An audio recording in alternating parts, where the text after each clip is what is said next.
on required documents, leading to repeated mismatches and duplicate submissions, severe difficulty in meeting electors due to their livelihood schedules, especially daily wage earners, unrealistic timelines, and unmanageable workloads, forcing BLOs into impossible schedules, server failures, app crashes, and repeated verification errors which they are not trained to resolve, pressure to submit hurried entries out of fear of punitive action, risking erroneous deletions. Many BLOs are teachers, ASHA workers, and frontline government staff. The expectation that they will simultaneously perform their principal duties, conduct extensive door-to-door surveys, and navigate complex online submissions without training or support is beyond human capacity. At this pace, it is almost certain that by 4th December, voter data across several constituencies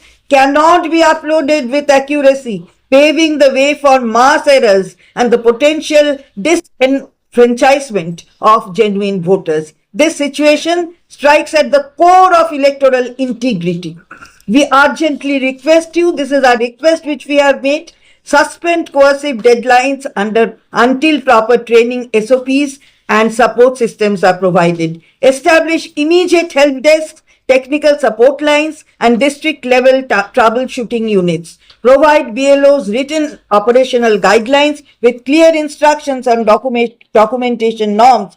Reassess the timeline for the revision process in light of the ground realities. Ensure no BLO is penalized for delays caused by systematic failures beyond their control. Continuing under the present methodology will irreversibly damage the electoral rolls' accuracy and credibility. We must place on record with deep regret that the All India Trinamool Congress has been repeatedly flagging evidence-based concerns to your office for weeks. These issues go to the heart of maintaining a free, fair and credible electoral process. Yet, no substantive remedial action has been taken till date. This persistent inaction is extremely unfortunate and raises serious apprehensions about whether the integrity of this vital democratic exercise is being adequately protected.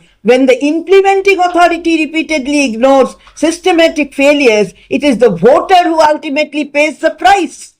The constitutional responsibility to safeguard the sanctity of the electoral roll must not be compromised under any circumstance. We therefore strongly urge your office to take decisive corrective steps without delay. If this chaotic and coercive drive continues in its present form, the consequences for officials, for voters, and for the democratic framework itself will be severe and irreversible. We remain committed to cooperating fully with your office to ensure that the revision is conducted transparently, accurately, and in keeping with the constitutional rights of every citizen of Bengal, West Bengal. This is what we have said.